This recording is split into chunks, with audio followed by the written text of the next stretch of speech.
Welcome to the Creating Wealth and Wellness podcast. Your hosts, Amanda Kingsley and Tara Masildine, team up to take you on a journey where freedom is cultivated through personal development, where women connect to fuel their futures, and where wealth is created as a byproduct of being well. Hello again. I'm so glad you made it back for episode 3 of the Wealth and Wellness podcast with myself, Tara Masildine, and Amanda Kingsley of thewhyhive.com.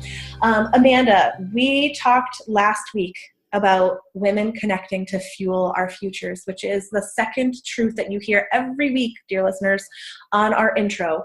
The first one being where freedom is cultivated through personal development. And that's episode 1. So if you haven't actually heard that one yet, jump back there and listen to that.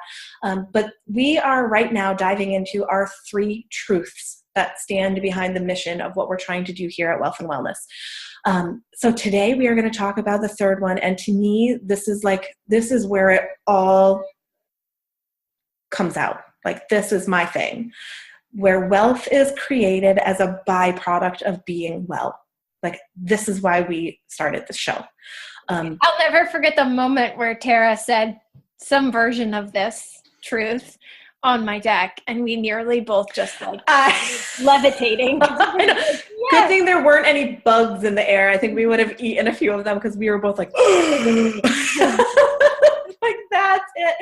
And it was thanks to you asking me the question. I think the question was like, what do you want people to take away from what we're trying to do here? And like, this is it. Like, this is what I would be great if this was what led the rest of my life. Yeah, that would work for me. Yeah. It's something that's so important to me, and to think about it from like this, within this framework, that I'm never seeking wealth for the sake of wealth.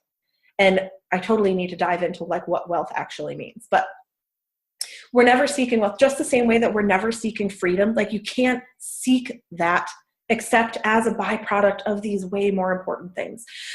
And the great thing about that is you actually have control over living your life in a way that makes you well. And if wealth gets created as a byproduct of that, how awesome. Love it. Yeah. I think you're right. Let's give a quick overview of wealth and like what that really means.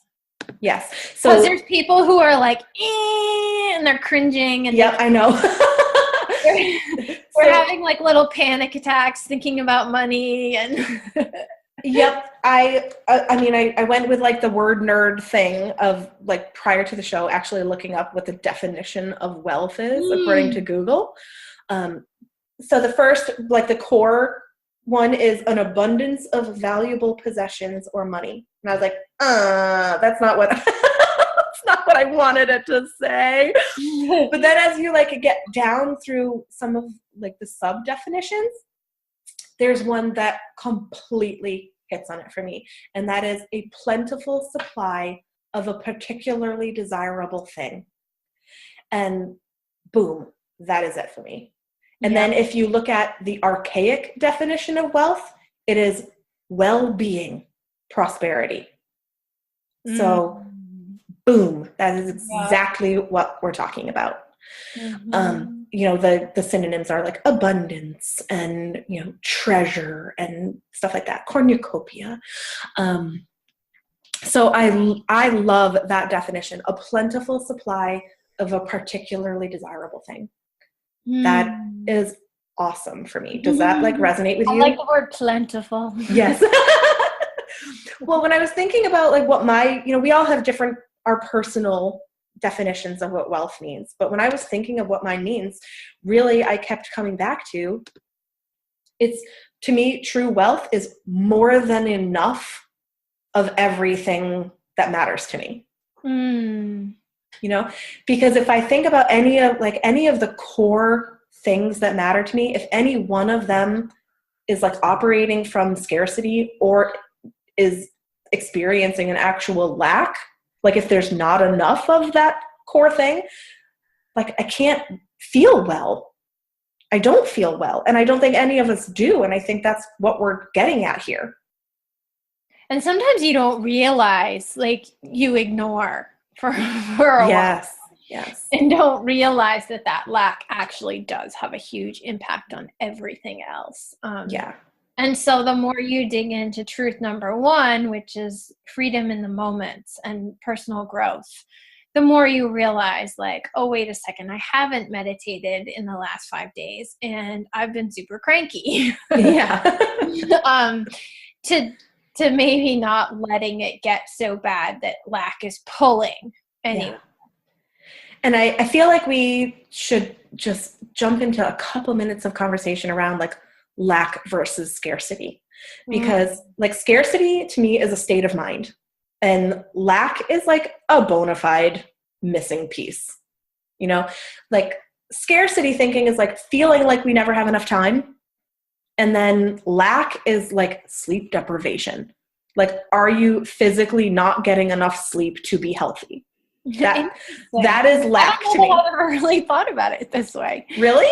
Okay, so this is something that I find the scarcity mentality to be like, did I just say that right? Scarcity mentality? Yes. Yeah, have you read the so I find that occasionally triggers me because I have had people kind of throw that in my face when I wasn't expecting it in sort of like a derogatory way. So I get like a little easily triggered when it comes to quote unquote scarcity.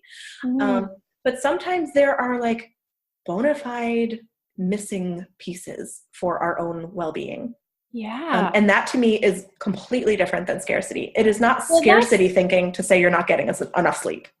It's also interesting, this concept of like money can't buy you happiness, but it can buy you a lot of happiness. It can buy you a lot of things that make you happy. Food, which your family needs. It can buy you a roof over your head. It can buy you heat. It can buy you or air conditioning if you live in the South. But I love this concept of like, lack is really different than scarcity. Have you read The Trance of Scarcity? No. Oh, I'm going to make a note. We'll put it in the show notes for everybody. I can't remember the author off the top of my head. That's okay. We'll look it up and make sure we include it. Yeah, The Trance of Scarcity. And it's all about that, coming into the circle and the flow and being in the place where things just naturally move. And as soon as you get into that mindset of scarcity, which you're talking about, everything freezes up and tightens, and is what we talked about, and I think it was in the first episode we talked about that sort of like tightening and closing and lack of expansion. But it's a great book. You'll love it, and you readers will love it too. Cool. I will definitely check it out because it's something that I feel very sensitive toward, like I've mentioned. So are you feeling complete with your description of wealth? I don't feel like you actually stated what yours personally is. Did you? No, but I feel like you nailed it. Except that, it always brings me to gratitude, right? So like it's noticing all those places that you're wealthy in your life, right? Like your healthy family and your clean air to breathe and your water and just always paying attention to gratitude and those places that you're already wealthy and taking away the direct correlation to money. Yeah, so true. Okay, so when we think about wealth being created as a byproduct of being well, what does it actually take to be well? Like, we've defined wealth. What does well-being, what is that? I mean, I know what it is for me because I spend almost all of my waking hours thinking about this right now. What does it mean to you? I mean, mind, body, spirit, right? I mean, I always have to go to mind, body, spirit. So there's like mental wellness, there's physical wellness, and there's spiritual wellness. And I think the balance of the three is the sweet spot. My family's home, so I hope it doesn't get too cold. That's okay. Like, hey, this is the real world right here. When I think of wellness, to me, it's always about the three: mind, body, spirit. And when one is out of whack, it really does sort of, and I know some people hate the word balance, which I can wrap my head around, like the intellectual piece of not liking the word balance and how, there's no such thing as balance. But to me, it really is like a balancing, right? It's like a balancing. If your spiritual practice is lacking, it pulls things out of balance and affect your physical and mental health. And the same goes for any of the three, right? If your physical health is out of balance, bringing it back into flow. So for me, like there's an active, maybe there's no state of complete balance, but there is this desire to always be balancing and just sort of the flow and natural, one is always affecting the other. And so I think for wealth and for wellness, it's really looking at all three. Yeah. And I have this like little private joke with my mom, because we both tweak out at the word balance, or like not the word balance, but when it's used in conjunction with like life balance. And I think it only becomes a problem, I think, for people when they're trying to envision that like balance means equal. Because if you're like, if you're looking at it's like fairness or something. Yes, if you're looking at someone There's no such thing as fair. Someone standing on, like a board that is balanced on a cylinder. So like it can, like a seesaw, it can go either way with one leg on either side. Like it is hard to find an equilibrium where it's like fully balanced. It's way easier to just keep tilting. So me and my mom have this like really like secret private joke about the tilt versus the balance. Like, oh, we're tilting into such and such because it is helping us survive right now. And I think that's so important for parents, especially because like things change so much. And that's the great thing about parenting. It's sometimes like the thing to grieve about parenting is whether it's good or bad with your kids right now, don't get used to it. If this too shall pass. Exactly. It's probably only 4 weeks away from being something different. So don't get too attached. And the other thing that sort of came to me while you were talking was the difference to me between wellness and well-being. Because to me, wellness is like, that's something that you can achieve. Like people are working, I always hear people working toward wellness, but in my mind, well-being resonates so much more with me because it incorporates those like fine-tuning adjustments and also the wild swings that it takes to be human and to be ourselves. So are we being well in every given moment that we can? I like that both of us added the ing to each of those words, balance and wellness, yes. to make it feel like it's an active, ever-changing thing, and like changing it to well-being, a state of being in wellness, and balancing. Yeah, pretty cool. I think you're right. Big difference between wellness feels like something you can achieve, whereas well-being is just like a constant state of.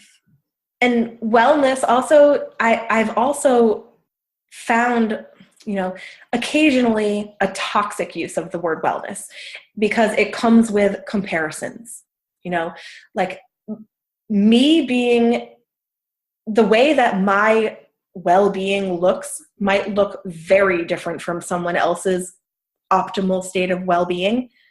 And when you provide like one version of wellness, I think that can be really destructive because it creates that like that comparative value that you don't need when you're talking about being well, It's like, are you well or not? Like your wellness shouldn't be judged in comparison to are you as well as I am or not, And no one gets to define that for anyone else. Right. Yeah. So that's why we intentionally said the byproduct of being well, not the byproduct of wellness. Yeah. Yeah. Yeah. So, okay. So I have an important question for you, Amanda. Are you ready? I love important questions. Okay. How does this concept that we know to be true show up in your life right now? How does it not show up in my life? Yeah, well, it's really interesting. And in this work that I'm in now, it's such a direct correlation, right? As I step more and more into my truth and my knowing and my being, the wealth, when we speak in terms of financial wealth, is ever increasing, and the state of just like peace in my home is ever increasing. My relationships out in the world. Laughter. And so I think it's really fast. And after what? I said, and the laughter is increasing as we. Yeah, sorry. I know you were like, I'm going to ask you an important question. I was like, oh, I can't mute if I'm answering an important question. Good thing I was being a little facetious. Oh, dear. But what I love is when you look back and you go, no wonder I wasn't in the state of abundance that I desired back then, because I hadn't done the work that I've now done to get here. Yeah. And so you can think in the moment like, well, it should be this or it should be that. But then when you look back in retrospect, it's like, oh, I had all that work to do to get here. And so it's just such a journey. It's such a constant growth journey. Yeah. Yeah. And I think that it's really important for us to mention right now that sometimes, quote unquote, that work looks like letting all of the shit go, just letting it all go. Because sometimes it's so much harder to decide what to say no to that feeds our well-being than it is to be like, oh, here's more work I need to do. And it's great. And I love it. And, you and I, and probably a lot of our listeners are women who are not afraid of doing the work. Sometimes we just might not actually be clear on what the work is that needs doing. And sometimes it's very much about what we need to stop doing to make space for more well-being. Do you agree? Totally. And just showing up, even when you don't know what you're doing. Yeah. Showing up and being like, you know what? I'm better off coming in and sort of like playing around, reading, discovering, than not showing up at all. I think showing up is like the key thing that makes a difference in like always moving toward growth, right? Yeah, always progressing. Yep. Sometimes you show up and you're like, well, I don't really know what to do today. But you show up and you dig in and you find it. And that's the entrepreneurial spirit, right? It's the determination to go, like, sometimes I don't even know what I'm looking for and I just keep looking. Yes. Well, you're looking for what you might be looking for. Exactly. Yeah. So when we think about this definition that I love about wealth and the plentiful supply of those desirable things, I just love the beauty of that, because it's not that we're like, I don't know how I'm about to say this, but those desirable things are allowed to change. Where we are sourcing that supply is allowed to change. Like, I just love the flexibility and freedom and sort of like the flowing water nature of this definition of wealth. Like, it's not, we're all encouraged to set that like, outrageous goal of how much money we want to make, or which really doesn't. It matters so much less than some of those other desirable things, Sorry. There's our 1 minute warning. My family will be so happy. But they don't have to like keep shushing one another.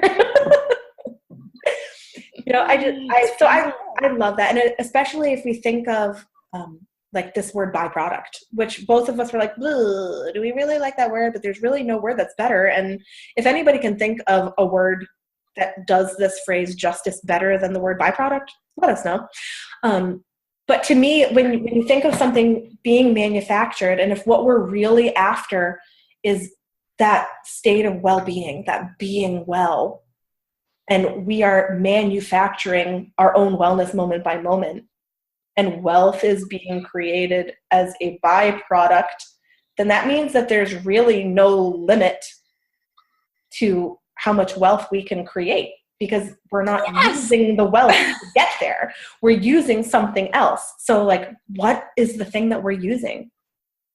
Yes. You know, I think like we're using our personal fire, and we are using our personal growth and development, which is awesome because it links it right back into one of our other truths, our first truth. You know, I think Brooke Castillo does a great job at talking about money and how so many people think there's this like pot and it gets divided. You know, everyone gets a certain amount of the pot. And I love how you just phrased that. Like it's a process of creation. Yeah. And the more you create in your life, the more of that wealth that's created in the world. Yes. Yeah. And if we think of wealth as being like a plentiful supply of all those desirable things, there is no limit to how many desirable things we can want or need in our lives. And there's no limit to how plentiful the supply is. There's no end. You can create as much as you want or need. So I love that idea. I love that freedom. We're going to have so much fun in this podcast. I know. It's already been so much fun.